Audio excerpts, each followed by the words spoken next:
Hello po sa inyong lahat mga ka-crypto. Ako po si Pinoy Crypto Trader at sa video na ito ay atin pong pag-uusapan dito ang tungkol dito sa komento ni ka-crypto kung saan ay meron po itong kaugnayan kay Cardano or si ADA. Ayan. Sapagkat ayon po sa kanya ay napansin po niya na biglang bumagsak itong si Cardano. At ngayon lamang po yan. Pero nung chinek ko po ang buong crypto market ay lahat naman po ay talagang bumabagsak, hindi lamang si Cardano, maging si Bitcoin ay mukhang mas malaki pa yung kanyang ibinagsak sa kanyang presyo ngayon lang.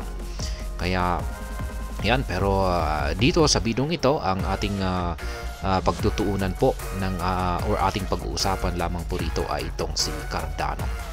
Kaya, ayan, bago po tayo magpatuloy ay nais ko lamang po munang bigyang linaw ang aking disclaimer kung saan ang nilalaman po ng video na ito ay hindi po ito isang financial advice. For education and information purposes lamang po ang layunin nito. Maliban po dito ay nais ko na rin pong magbigay babala na wala pong kahit anumang group chat ang Pinoy Crypto Trader. Yan, check po natin ang daily chart time frame nitong si Cardano at na technical analysis ko po kanina itong si Cardano kung saan ay ayan nga, meron po siyang descending triangle pattern dito at nagkaroon siya ng breakout dito sa kanyang upper portion. Kaya ang inaasahan po natin dito ay ito na po ay magpapatuloy sa kanyang pag-angat sa presyo. At ang pinakamataas na price target po natin dito ay ang 0.7804.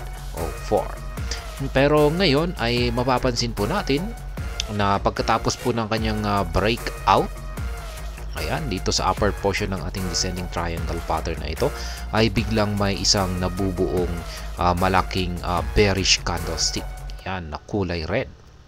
At sa tingin ko ito po ay makakaranas muna ng isang retest or price correction, posibleng dito po sa ating support line na ito na 0.4520 or posible na rin na dito sa upper portion ng ating descending triangle pattern na ito. Kaya yan, posibleng una ay magbabounce po muna siya rito. Ayan, at dito na po siya makaka-recover at ito ay magpapatuloy sa kanyang pag-angat sa presyo. Or babagsak siya hanggang dito sa upper portion ng ating triangle pattern na ito at dito po siya magkakaroon ng retest.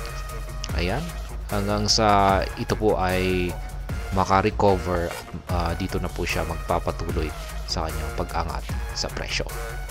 Kaya yan po ang posibleng mangyari rito. Pero kung pag bumagsak po siya rito, ayan, bumagsak po siya rito at nabasag yung ating major support line dito sa 0.4137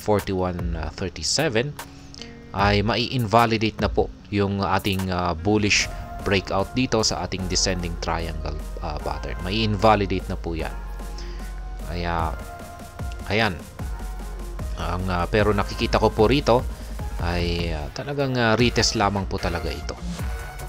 Magkakaroon lamang po siya ng retest either dito po sa support line natin na 0.4520 or upper portion ng ating descending triangle pattern na ito. Kasi sa kadalasan po talaga na nangyayari ay pagkatapos po ng breakout ay madalas po na sinusundan yan ng isang retest.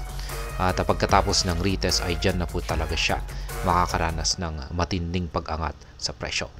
At ngayon kung pag i-check po kasi natin kay Bitcoin ay ayan, yan naman po, ito naman po yung daily chart time frame ni Bitcoin ay mukhang mas malaki pa yung kanyang nabubuong bearish candlestick dito. At siya naman po ay nagkaroon ng rejection dito sa upper portion ng kanyang descending channel pattern na ito na technical analysis na rin natin po ito kanina. Kaya kung pag hindi pa po ninyo napapanood yan ay ayan, mas maiging panoorin na lamang po ninyo para sa mas kompletong detalye. Kaya ayan, bumabagsak po itong si Bitcoin at ngayon ay malapit na po siya sa ating major support line dito. Ayan, na nasa 60,693.60. Ayan, kung sakaling nabasag po ito ay magpapatuloy po si Bitcoin sa kanyang pagbagsak. At kung pag nangyari po yan ay sa tingin ko ay magkakaroon ng yan, mai-invalidate po siguro yung ating descending triangle pattern dito. At ang mangyayari po rito kung pag bumagsak ang market price ni Cardano dito sa ilalim, kaya yan, mai-invalidate po ito. At ang mangyayari po rito ay ang kalalabasan po ng breakout na ito ay isa po itong ituturing natin na false breakout. Ayan. Pero sa ngayon ay ang nakikita ko naman po rito ay isa lamang po itong retest. Ayan, retest pa naman po ito. Ayan, basta si Bitcoin ay hindi babagsak dito. Hindi siya babagsak at hindi po siya aabot dito sa 57k na support line. Ayan. Yan, pero nakadepende pa rin po. Yan kasi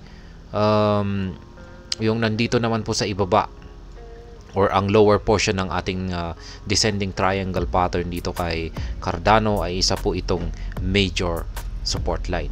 Ayan po yan, ang 0.4139.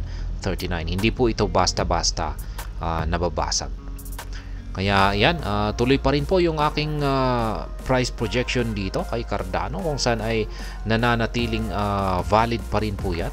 Ang tingin ko po dyan sa pagbagsak na ito, nararanasang pagbagsak ni Cardano ay isa lamang po itong retest. Yan, or minor correction. Pero tuloy pa rin yung ating yung aking price projection dito na aakitin niya ang pinakamataas na presyo natin dito or ultimate price target natin dito na nasa 0.7804 na dulot po ng breakout dito sa upper portion ng ating descending triangle pattern dito kay Cardano. At ayan, para kay ka-crypto, ayan, na nakapansin dito sa bumabagsak na presyo ngayon ni Cardano. Ayan, pero malay natin ay kasalukuyan pa rin po itong nabubuo ngayon. Kaya posible pa rin po itong magbago. Kaya hintayin po natin na magsara or makumpleto ito. Kasi posible po itong bumalik dito sa ibabaw ng support line natin na 0.4520. Kaya ayan, balikan na lamang po natin pagkatapos ng ayan, meron pa tayong 7 hours at saka 56 minutes para makumpleto. Ayan, or mabuo ang ating kasalukuyang candlestick na ito. At ayan, hanggang dito na lamang po tayo sa video na ito. Sana po ay inyong nagustuhan ang aking paliwanag sa video na ito. Kung inyo po itong nagustuhan ay pakiclick lamang po ang like button nito. Para naman po sa mga bago lamang dito, kayo po ay aking inaanyayahan para mag-subscribe. Pakiclick na rin po ang bell icon nito dahil ito po ang siya magsisilbing notification nito sa mga bago kong videos na aking pong ina-upload sa aking YouTube channel na ito. Marami pong salamat sa panonood. Ingat po tayo lagi at God bless po sa ating lahat.